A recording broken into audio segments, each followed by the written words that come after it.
Zanmim, frère, c'est k'ap gade m'konya, bon Dieu béni ou. Son plaisir pour moi avec vous, c'est frère, zanmim, Frantz Mesidor. Merci parce que vous regardez vidéo ça et merci tout parce que vous partagez la l'autre zanmim et merci parce que vous abonnez à la chaîne là qui permet de visualiser toutes les vidéos nous. Par contre, si vous entendez ça, mais moi quand entendez des chrétiens qui considèrent l'adoration comme une musique qui lent, qui doux et qui crée une atmosphère là-dedans yo ka fait mes yeux lever mes yeux pour eux c'est ça qui est adoration, tandis que gen l'autre qui croit leur danser ça c'est louange. Par contre tu content de ça mais moi content de dans vidéo ça nous allons établir différence qui gagne entre louange et adoration. Quelle différence qui existait entre deux mots ça, entre deux thèmes ça. Dictionnaire biblique fait quoi définit la louange comme une expression de gratitude et de reconnaissance du cœur envers Dieu pour ce qu'il a fait. C'est donc une expression physique et vocale de l'appréciation sincère à Dieu pour toutes ces bénédictions merveilleuses. Tandis que même dictionnaire biblique là tout il définit l'adoration comme étant la plus haute forme de louange. L'adoration va au-delà de la pensée et des merveilleuses bénédictions de Dieu à notre égard. Adorer, selon le dictionnaire biblique, c'est d'exprimer de l'admiration pour Dieu lui-même, pour sa personne et ses attributs. Pas oublier, l'Ancien Testament, ce texte est rédigé en hébreu. Et pour cela, dans l'Ancien Testament, nous avons besoin de mots, ça, louange et adoration. Mais pour nous bien comprendre le sens, nous allons aller dans la racine mot. Il y a plusieurs mots qui traduisent louange. Tout d'abord, le mot yada. Yada signifie main étendue. Lancer la main, louer avec la main étendue. Et dans la Bible, on a dans 2 Chroniques chapitre 20, verset 21, après, mot ça a utilisé le mot yada, qui traduit la louange. Non seulement le mot yada, il y a le mot zamar. Zamar qui signifie chanter, louer. Et zamar est utilisé en pile pour parler de l'utilisation des instruments de musique dans la louange. Et dans Psaume 21, verset 13 à 14, on a besoin de mot ça, le mot zamar, qui traduit la louange. Il y a aussi le mot halal, qui est utilisé en pile dans les psaumes. Il signifie louer, il signifie briller, enthousiasme, et c'est racine mot que nous utilisons en pile qui c'est Alléluia. Ils sont utilisés en pile dans l'Ancien Testament, surtout dans les psaumes. Il y a le mot Toda, qui a même racine avec le mot halal.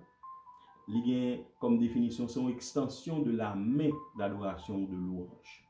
Il est utilisé en pile dans le psaume 150. Il y a le mot shabash. Shabash, c'est crier, adresser d'une voix forte ou bien commander ou triompher. Il y a même sens à mot applaudir. Donc shabash dans la louange, c'est crier, c'est dire avec à haute voix. Shabash. Tous ces mots traduisent le mot louange. Ensuite, le mot barak, qui signifie se mettre à genoux, saluer. Tout mot ça yo signifie louange. Et enfin, le mot teila, qui a même racine avec le mot halal, qui signifie chanter, exalter, chanter avec des instruments d'acclamation. Ça, tout mot ça yo traduit louange. Mais qu'en est-il d'attitude que nous gagnons dans louange? Attitude ou bien posture ou bien geste que nous gagnons dans des moments de louange. Dans le moment de louange, ou ka lever mes ou ka faire mes yeux. Dans le moment de louange, ou ka chanter à haute voix. Dans le moment de louange, tout, non seulement ka chanter, ou ka lever mes, faire mes yeux pour exprimer gratitude envers le Seigneur. Dans le moment de louange, tout, ka danser. Danser, c'est montrer à Dieu comment on reconnaît. Vous vous rappelez l'histoire de David? David dansait devant l'Éternel. Dans le moment de louange, tout, ka mettre à genoux devant le Créateur du monde. Ou dans le moment louange tout ka jouer instrument pour faire la gloire de Dieu. Ça, c'est louange. Mais qu'en est-il du mot adoration? Le mot adoration, dans le Nouveau Testament, c'est poskuneo, et dans l'hébreu, c'est shabash. C'est signe de révérence face à un être supérieur. Se mettre dans une attitude de soumission, de prosternation devant lui pour lui obéir et lui rendre hommage. C'est ça le mot, c'est adorer. Et si nous avons fait ça théologien relais, la loi de la première mention, nous allons regarder dans l'Ancien Testament, première fois que le mot adorer était utilisé.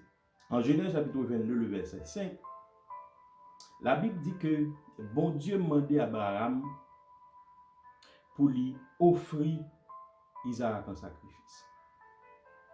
Et dans le verset 5, là, Abraham dit, serviteur, restez là. Moi avec jeune homme, nous allons adorer. Mais pour nous comprendre le sens du mot adorer, en nous tournant dans verset 2, à côté, bon Dieu, passez Abraham l'ordre. Et verset plus bas, il montre que Abraham obéit à l'ordre bon Dieu. Donc, si vous bien comprenez le mot adoration, il implique deux bagages qui est indispensable pour nous-mêmes chrétiens. Il implique tout d'abord obéissance, il implique sacrifice. Donc, adorer, c'est vrai, ce n'est pas notre sujet pour aujourd'hui. Mais si vous bien comprenez le mot adorer, vous voyez rapidement qu'il n'y a pas un jour spécial d'adoration. Tant qu'on peut, nous voulons faire quoi ça? Parce que l'adoration, c'est un état permanent. C'est un état permanent au chrétien. Ou pas adorer un jour, mais on adorer toute la vie. Parce que vie, il doit appartenir à bon Dieu. Donc, on ne peut pas adorer son monde qui obéissant à la parole de Dieu. Louer, c'est quoi? Louer, c'est parler de bien de Dieu. Louer Dieu, c'est parler de bien de Dieu. C'est d'exprimer de l'admiration pour Dieu. Louer Dieu, c'est le complimenter. Louer Dieu, c'est faire éloge pour bon Dieu. Louer bon Dieu, c'est féliciter, applaudir, exalter, parler de bien de bon Dieu.